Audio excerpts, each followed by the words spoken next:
आज का जो हमारा टॉपिक है वो है मैग्नेट्रॉन। क्या है? मैग्नेट्रॉन। मैग्नेट्रॉन एक तरह का ऑसिलेटर है। Magnetron oscillator. ऑसिलेटर का काम क्या होता है सुनील? सुनील सुनील मैग्नेट ऑसिलेटर का काम क्या होता है सुनील?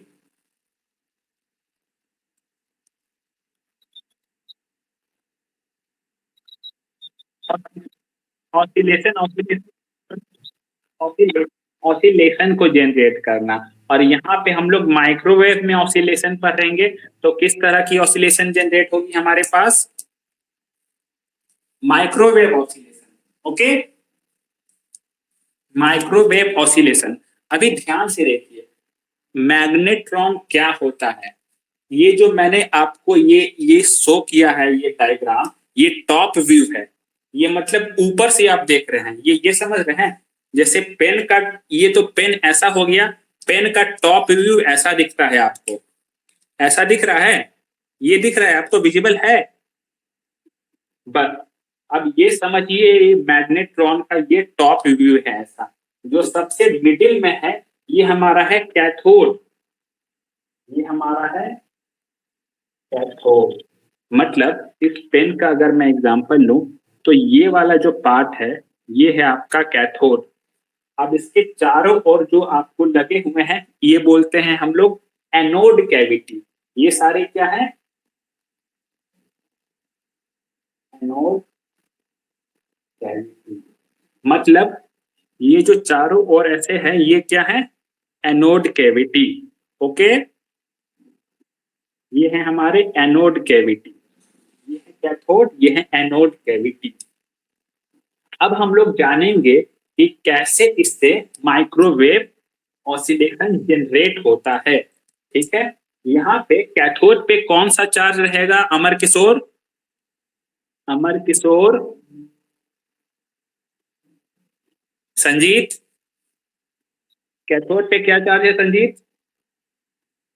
कैथोड पे है निगेटिव चार्ज। यहाँ पे निगेटिव चार्ज है। और एनोड पे कौन सा चार्ज है? Positive charge. एक चीज और समझ लीजिए, ये तो आपका टॉप व्यू है ऐसा। ऐसे देखने के बाद ये ऐसे भी है, इसके दोनों एंड पे क्या लगा हुआ है? मैग्नेट लगा हुआ है। ये फिगर समझ पा रहे हैं? इसके दोनों एंड पे साइड व्यू ऐसा होगा, टॉप व्यू ऐसा होगा। मैग्नेट हम शो नहीं कर रहे हैं, मैग्नेट बाहर की तरफ है। बाहर की तरफ मैग्नेट है और एक मैग्नेट का एंड अंदर की तरफ है। नॉर्थ पोल बाहर की तरफ है, साउथ पोल अंदर की तरफ है। अगर हम इस पेन से रिप्रेजेंट करें तो कुछ ऐसा डायग्राम है ये आप लोग इसको रियलाइज कर पा रहे हैं सुनील? ये रियलाइज हो रहा है? हाँ, दोनों सेम है, दोनों सेम तरह का है सुनील। एक मैग्नेट पीछे है, पीछे मैग्नेट लगा हुआ है, और एक मैग्नेट आगे लगा हुआ है। जैसे ये आपका टॉप व्यू दिख रहा है मैग्नेट्रॉन का। एक मैग्नेट यहाँ पे है, सपोज करिए नॉर्थ पोल, और एक साउथ पोल। ऐसा है। साइड व्यू देखिएगा तो ऐसा होगा, लेकिन टॉप व्यू है ये दिख रहा है। ओके, हमने इसमें मैग्नेट को नहीं दिखाया है, हमने बस इसका टॉप व्यू दिखाया है। ठीक है सुनील? ओके, चलिए ठीक है। अब देखिए कैथोड। अब यहाँ पे क्या होगा? उस मैग्नेट के कारण, जो बाहर मैग्नेट लगा हुआ है उसके कारण क्या जनरेट होगा? मैग्नेट के कारण मैग्नेटिक फील्ड। सर ठीक है, उस मैग्नेटिक फील्ड का डायरेक्शन क्या होगा संजीव? नॉर्थ से साउथ की ओर। मतलब हाँ, नॉर्थ टू साउथ। मतलब ये ऐसे आएगा, बाहर आएगा, बाहर की तरफ। इमेजिन कर रहे हैं? इमेजिन, इसे इसे इसे आप लोग दिमाग में बैठाइए। मैग्नेटिक फील्ड ऐसे बाहर की तरफ आ रहा है, आ रहा है बाहर की तरफ। इसको दिमाग में रख लीजिए। अभी देखिए, यहाँ पे पॉजिटिव चार्ज है, यहाँ पे निगेटिव चार्ज है। तो दो अलग अलग चार्ज जहां पे है वहां पे हमारा क्या जनरेट होता है? यहाँ पे इलेक्ट्रिक फील्ड जनरेट होगा Sanjeet. Electric field, charge difference के कारण क्या जनरेट होगा यहाँ पे? इलेक्ट्रिक फील्ड जनरेट होगा। ओके, इस मैग्नेट और इलेक्ट्रिक फील्ड का डायरेक्शन क्या होता है?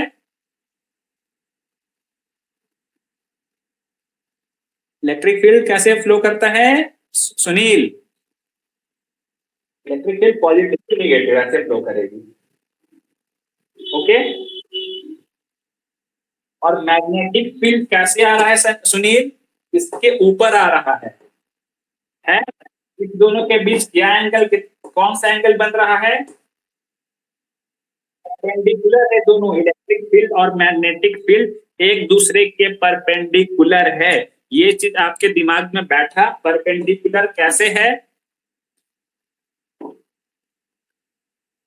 मैं बताता हूं फिर से। एक ऐसा है और एक ऐसा है, देख रहे हैं? ये ब्लू जो मैंने मार्कर दिया है ये इलेक्ट्रिक फील्ड है, ये ग्रीन मार्कर मेरा मैग्नेटिक फील्ड है। देख रहे हैं दोनों के बीच एंगल कितने डिग्री का है? 90 डिग्री का एंगल है। दोनों एक दूसरे के क्या है? दोनों एक दूसरे के परपेंडिकुलर है, इलेक्ट्रिक फील्ड और मैग्नेटिक फील्ड। ओके, जहां भी इलेक्ट्रिक फील्ड और मैग्नेटिक फील्ड एक दूसरे के परपेंडिकुलर हो उस तरह के डिवाइस को हम लोग बोलते हैं क्रॉस फील्ड डिवाइस। जहां पे इलेक्ट्रिक फील्ड और मैग्नेटिक फील्ड एक दूसरे के परपेंडिकुलर हो उसको हम लोग क्या बोलते हैं? तो मैग्नेट्रॉन किस तरह का डिवाइस है संजीत? क्रॉस फील्ड डिवाइस है। ये क्लियर है सभी को? ओके, एक और चीज दिमाग में आप ये कॉन्सेप्ट ले आइए कि जो मैग्नेटिक फील्ड बाहर के मैग्नेट से प्रोवाइड हो रहा है उसको हम लोग घटा सकते हैं, उसको हम लोग बढ़ा भी सकते हैं। बाहर का जो मैग्नेट है, मतलब बाहर से जो मैग्नेट है, इसका स्ट्रेंथ हम लोग बढ़ा सकते हैं, इसका स्ट्रेंथ हम लोग घटा सकते हैं। ओके, ठीक है, क्लियर है चीज? अब देखिए, अभी देखिए यहाँ पे क्या हो रहा है। कैथोड से हमारा क्या निकलेगा? इलेक्ट्रॉन निकलेगा। कैथोड क्या प्रोड्यूस करेगा? इलेक्ट्रॉन। ठीक है, अब इनिशियली फर्स्ट केस, हम लोग पहला केस करेंगे, देखेंगे जब बी का वैल्यू 0 है, जब मैग्नेटिक फील्ड का वैल्यू क्या है? 0। बाहर से हमने जो मैग्नेटिक फील्ड लगाया है उसका वैल्यू क्या है? 0 है। तब देखिएगा यहाँ पे कोई फोर्स प्रोड्यूस नहीं होगा। मैग्नेटिक फील्ड के कारण क्या फोर्स प्रोड्यूस होता है Sunil? F due to magnetic field, q into v cross B. ये मैंने कल भी बताया था, q q into v cross B. यहाँ पे बी तो 0 है, सॉरी यहाँ पे बी 0 है, बाहर से कोई मैग्नेटिक फील्ड नहीं लगा है, बी 0 है। तो यहाँ पे फोर्स क्या हो जाएगा इस केस में सुनील? बी, यहाँ पे हमारा फोर्स हो गया 0, एफ इक्वल टू 0। कोई फोर्स नहीं है जिसके कारण ये सीधा सीधा ट्रेवल करेगा और एनोड कैविटी के पास चला जाएगा। सीधा ट्रेवल कर रहा है, यहाँ से जो भी इलेक्ट्रॉन निकलेगा वो सीधा ट्रेवल करेगा। ओके, ये कब था? जब बी का वैल्यू 0 था। ठीक है, अभी हम बी का वैल्यू थोड़ा और बढ़ाते हैं। अभी हम दूसरा केस लेते हैं जिसमें बी के वैल्यू को हमने राइज किया है। अभी बी के वैल्यू के राइज करने से क्या होगा? ये जो मूवमेंट है ना, ये स्ट्रेट लाइन नहीं रहेगा, ये थोड़ा कर्व हो जाएगा। कर्व क्यों हुआ? क्योंकि मैग्नेटिक फील्ड का यहाँ पे फोर्स लग रहा है जिसके कारण यहाँ से इलेक्ट्रॉन सीधा नहीं जाके थोड़ा कर्व हो रहा है, थोड़ा कर्व हो रहा है। ये देख रहे हैं, इनिशियल क्या था? सीधा था। ये कौन सा केस है? ये हमारा केस है, ये हमारा केस है बी इक्वल टू 0 का। और यहाँ पे हमने बी का कुछ वैल्यू दिया है, B is not equal to 0। तो ये हमारा जो कर्व है वो पाथ है वो थोड़ा कर्व हो गया फोर्स लगने के कारण। संजीत, ये रियलाइज कर पा रहे हैं आप लोग हमारा पाथ कर्व क्यों हो रहा है? मैग्नेटिक फील्ड के कारण क्या हो रहा है संजीत? नहीं नहीं, मैग्नेटिक फील्ड के कारण फोर्स एक आ रहा है, फोर्स लग रहा है जिसके कारण ये क्या हो जा रहा है, कर्व हो जा रहा है। ये दूसरा केस था। ओके, अब देखिए हम देखते हैं तीसरा केस। तीसरा केस में हम लोग क्या करते हैं, बी के वैल्यू को और ज्यादा बढ़ा देते हैं, बहुत ज्यादा बढ़ा दिया है हमने। जब बी के वैल्यू को बहुत ज्यादा बढ़ा देंगे तब देखिए क्या होगा, यहां से जो इलेक्ट्रॉन निकलेगा उससे टकराएगा ही नहीं, वापस इसी में कैथोड में क्या होगा, एंटर कर जाएगा। कैथोड में क्या होगा, एंटर कर जाएगा। यहाँ ये कौन सा केस है, यहाँ पे हमारा बी वेरी हाई वाला केस है। जब बी का वैल्यू वेरी हाई होगा तब जो इलेक्ट्रॉन निकलेगा कैथोड से वो एनोड तक पहुंच ही नहीं पाएगा, इतना ज्यादा उस पर फोर्स लगा रहेगा कि वो दोबारा घूम के अंदर ही आ जाएगा। ये हमारा थर्ड केस है। ये आप लोग रियलाइज कर पा रहे हैं? सुनील, ये रियलाइजेबल है? चलिए ठीक है, अभी देखिए ये हो गया। अभी क्या हो रहा है, अभी ये तीन केस हो गया, बी जीरो, बी थोड़ा सा वैल्यू बढ़ा, बी हल्का वैल्यू बढ़ा। अभी क्या हुआ कि कुछ इलेक्ट्रॉन तो यहाँ पे चला गया था, जब बी का वैल्यू वेरी हाई नहीं था तब कुछ इलेक्ट्रॉन यहाँ पे था, कुछ इलेक्ट्रॉन यहाँ पे यहाँ तक पहुंचा था, कुछ इलेक्ट्रॉन पहुंचा था कि नहीं पहुंचा था। ठीक है, अब देखिए यहाँ पे एक प्लेट बन रहा है, एक ये प्लेट का काम कर रहा है। प्लेट का एक एंड क्या है, यहाँ पे इलेक्ट्रॉन पहुंचा तो निगेटिव हो गया, ये निगेटिव हो गया, और ऊपर पॉजिटिव है पहले से। एनोड कैविटी का चार्ज क्या है, इनिशियली पॉजिटिव। तो यहाँ पे एक प्लेट बन गया जिसका एक एंड पॉजिटिव है, दूसरा एंड निगेटिव है। तो वो प्लेट जो बना, वो प्लेट जो बना, अच्छा बताइए दो प्लेट आपस एक कुछ डिस्टेंस पे रखे हों, एक पॉजिटिव हो एक निगेटिव हो, तो वो किस तरह से काम करेंगे? दो प्लेट हैं, एक पॉजिटिव एक निगेटिव, वो कुछ डिस्टेंस पे हैं, तो वो किस तरह से काम करेंगे? वेरी गुड, वो किस तरह से काम करेंगे? As a capacitor. सुनील, इसमें कोई डाउट है आपको? वो कैपेसिटर की तरह काम करेंगे, पैरेलल प्लेट कैपेसिटर की तरह काम करेंगे। ठीक है, तो ये अब अभी गौर से देखिए, एक ये एंड और ये एंड मिलके एक कैपेसिटर की तरह काम करने लगा है। ओके, ये एंड और ये एंड क्या हो गया, एक कैपेसिटर की तरह काम करने लगा है। ठीक है, अभी देखिए अब कौन सा पार्ट बचा है, कौन सा पार्ट आपका ये पार्ट बचा हुआ है। इस पार्ट में देखिए, अब इस पार्ट में हमारा क्या एक्शन होता है, इस पार्ट में देखेंगे हम लोग कि क्या एक्टिविटी होता है।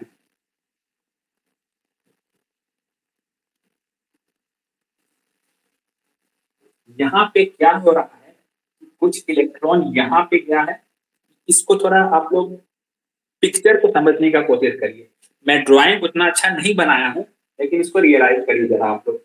यहाँ पे कुछ इलेक्ट्रॉन जा रहा है और यहाँ पे कुछ पॉजिटिव चार्ज है, इधर भी वही है, इधर भी वही है, दोनों एंड पे।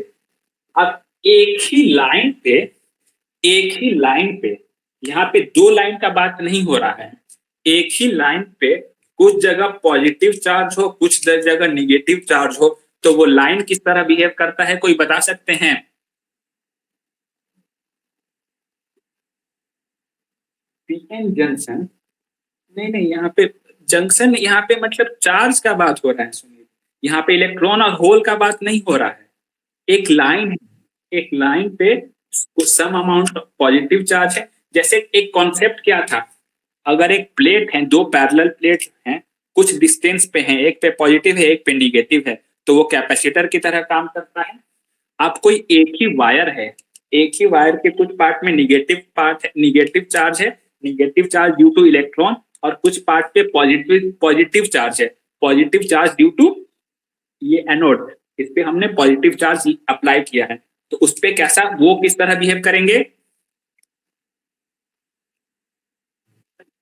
मैग्नेट की तरह क्यों सुनील संजीव? नहीं नहीं, ये आप लोग शायद ये कॉन्सेप्ट मिस कर रहे हैं या फिर भूल रहे हैं।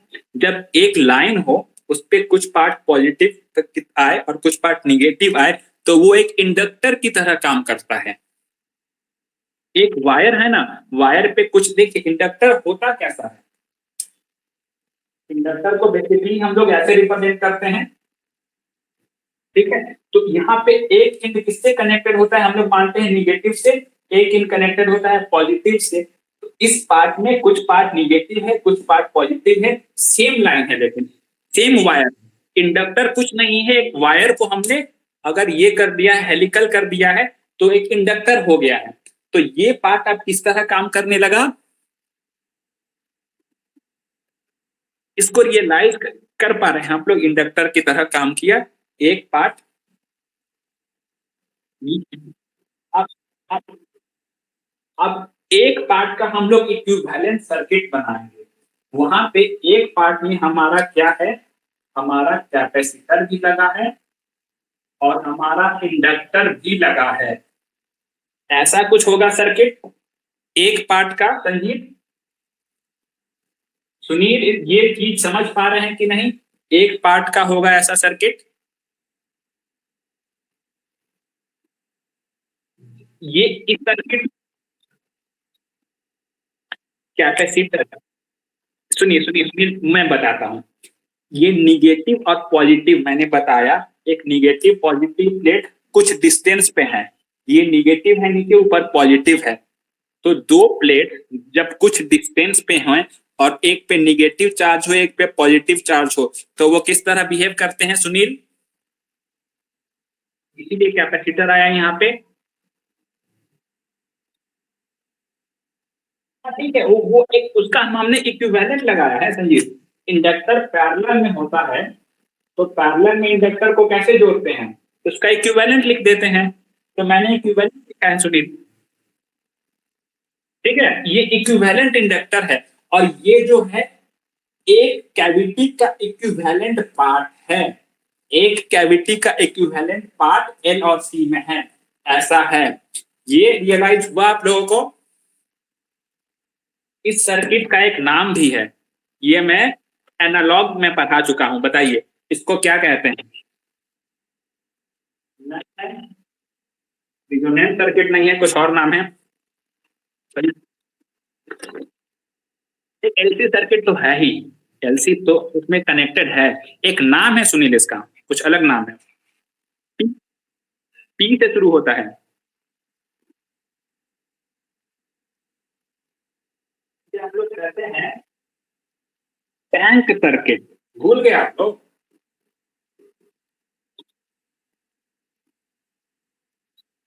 टैंक सर्किट, ये हाँ हाँ, ट्यून्ड टैंक एक ही चीज है, लेकिन इसका नाम है टैंक सर्किट, ओके? तो जब भी टैंक सर्किट एक कनेक्टेड हो, तो वहां पे एक फ्रीक्वेंसी प्रोड्यूस होता है। उस फ्रीक्वेंसी का फॉर्मूला कोई बता सकते हैं? हाँ, very good, very good Sanjeev. ये हमारा फ्रीक्वेंसी प्रोड्यूस हो रहा है एक, कहां से?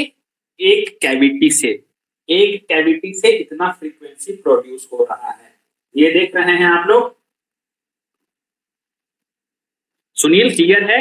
एक टैंक सर्किट से ये फ्रीक्वेंसी प्रोड्यूस हो रहा है। उसी तरह हर जगह होगा, हर जगह वो एक्शन होगा, हर जगह एक फ्रीक्वेंसी प्रोड्यूस होगा। और इसमें से किसी एक कैविटी में हम लोग आउटपुट निकालेंगे, किसी भी एक जगह से आप एक आउटपुट ले लीजिएगा। उस वहां से जो आउटपुट निकलेगा वो क्या होगा? सारे फ्रीक्वेंसी का कंबाइंड होगा, सारे फ्रीक्वेंसी का कंबाइंड होगा, जिसका वैल्यू वेरी हाई होगा।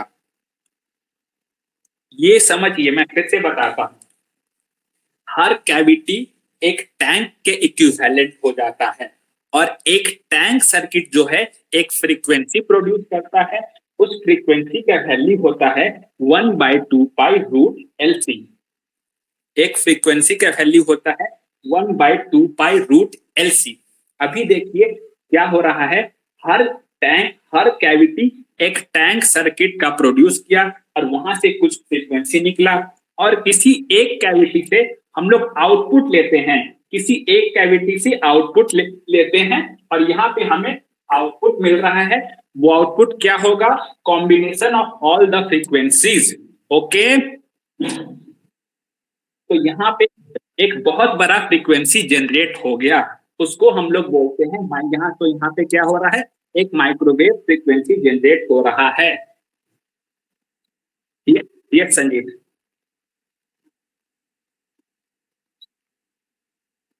एनोड, हाँ एनोड। एक चीज और संजीव, ये देखिए यहाँ पे मैंने 8 बनाया है, 8 एनोड कैविटी है ना। एक का फिक्स है, इसका जो भी फ्रीक्वेंसी प्रोड्यूस होगा ना वो फिक्स है। वो क्या है? फिक्स है। और ये बेसिकली होता है 8 से 20। हम लोग बनाते हैं 8 कैविटी टू 20 कैविटी, और एक बार जो हमने फिक्स कर दिया वो फिक्स हो जाएगा। अब आप चाहते हैं 8, तो 8 से एक पार्टिकुलर फ्रीक्वेंसी ही निकलेगा। आप चाहते हैं फ्रीक्वेंसी कैविटी का नंबर बढ़ाना, तो आपको दूसरा कैविटी बनाना पड़ेगा।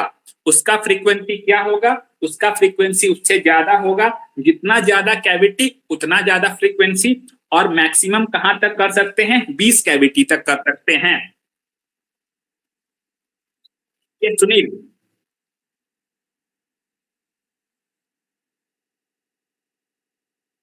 फ्रीक्वेंसी इसीलिए बढ़ेगा सुनील, क्योंकि सपोज करिए एक से बन रहा है, सपोज करिए ये जो फ्रीक्वेंसी निकला ना आपका, इसका वैल्यू आता है सपोज करिए 50 हर्ट्ज। मान लीजिए एक कैविटी से फ्रीक्वेंसी प्रोड्यूस हुआ 50 हर्ट्ज। ओके, तो आठ आठ आठ कैविटी से कितना प्रोड्यूस होगा सुनील? 400 हर्ट्ज प्रोड्यूस होगा। 20 कैविटी से कितना प्रोड्यूस होगा सुनील? 1000। तो देख रहे हैं ना, जैसे जैसे कैविटी बढ़ रहा है वैसे वैसे फ्रीक्वेंसी बढ़ रहा है।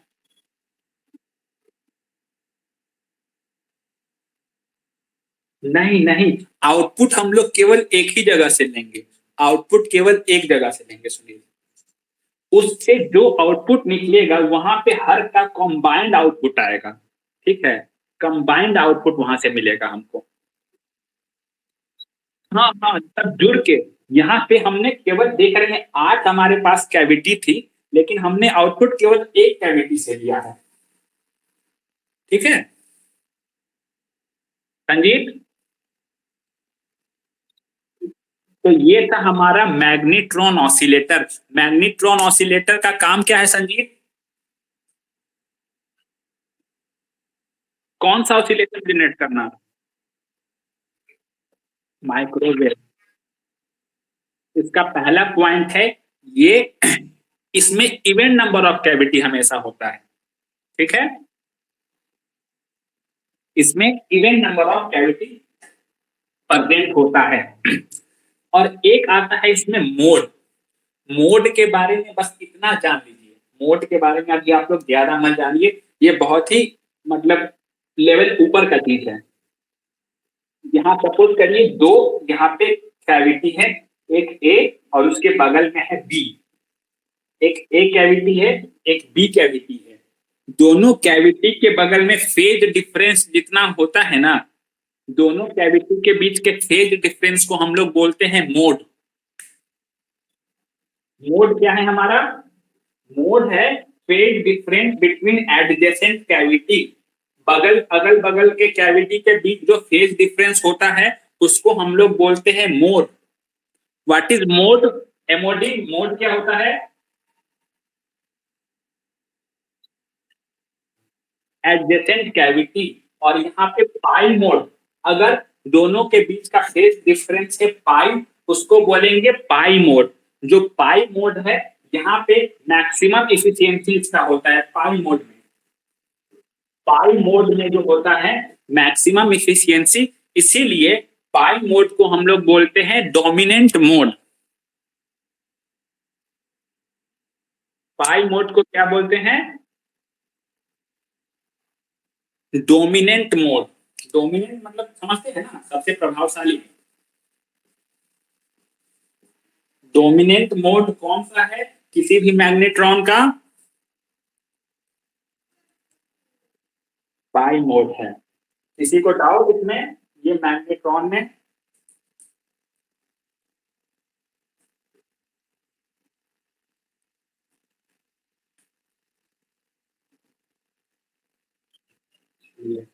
अभी देखिए, तो पहला प्रॉपर्टी क्या हुआ मैग्नेट्रॉन का? ये क्या है? माइक्रोवेव ऑसिलेटर है ये। माइक्रोवेव ऑसिलेटर है पहला प्रॉपर्टी। दूसरा प्रॉपर्टी क्या है इसका? दूसरा प्रॉपर्टी, हाँ बोलिए संजीत। ये क्रॉस फील्ड डिवाइस है। Very good. Cross field device का मतलब क्या होता है संजीत? संजीत, यहाँ पे इलेक्ट्रिक फील्ड और मैग्नेटिक फील्ड कितने डिग्री पे हैं? 90 डिग्री पे, इसीलिए इसे कहा गया क्रॉस फील्ड डिवाइस। एक ऑब्जेक्टिव सवाल यहाँ से बनता है कि मैग्नेट्रॉन किस तरह का डिवाइस है? Cross field device, zero field device, ठीक है। तो आंसर क्या होगा? Magnetron is cross field device. फिर आता है इसका फ्रीक्वेंसी रेंज। इसका जो फ्रीक्वेंसी रेंज होता है ये होता है 0.6 गीगा हर्ट्ज से 300 गीगा हर्ट्ज। मतलब किस फ्रीक्वेंसी रेंज में? 300 गीगा हर्ट्ज। सुनील, सुनील, हमें 300 गीगा हर्ट्ज चाहिए, तो हम कितने हमें बनाने पड़ेंगे कैविटी?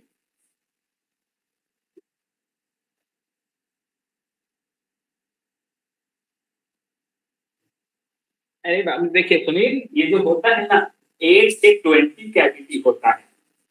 8 से लेके 20 कैविटी तक बना सकते हैं। तो सबसे बड़ा फ्रीक्वेंसी है 300 गीगा हर्ट्ज। तो 300 गीगा हर्ट्ज के लिए कितने कैविटी लगेंगे? 20 कैविटी।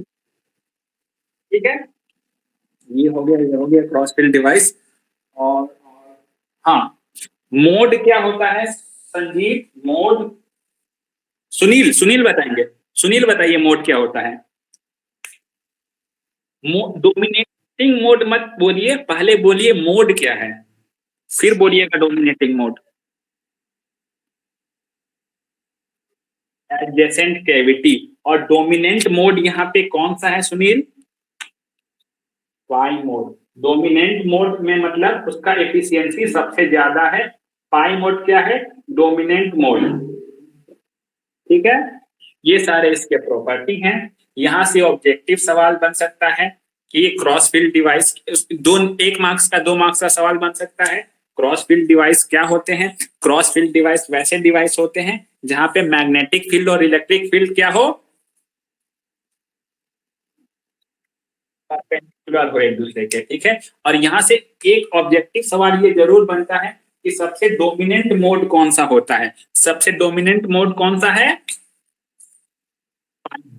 ओके, तो ये था मैग्नेट्रॉन ऑसिलेटर आज का टॉपिक। कोई डाउट किसी को? आप लोगों ने लिख के भेजा नहीं, मैंने बोला था ग्रुप में वो लिख के भेजिए पिछले क्लास का। अच्छा, मैग्नेट्रॉन को भी ऐड कर दीजिएगा उसमें, ठीक है, ग्रुप में। अच्छा, हम देख लेते हैं सुनील एक बार। आज आज सुनील आप मैग्नेट्रॉन का भी उसमें जोड़ दीजिएगा। ठीक है, तो आज क्लास कंक्लूड करें। Thank thank you everyone.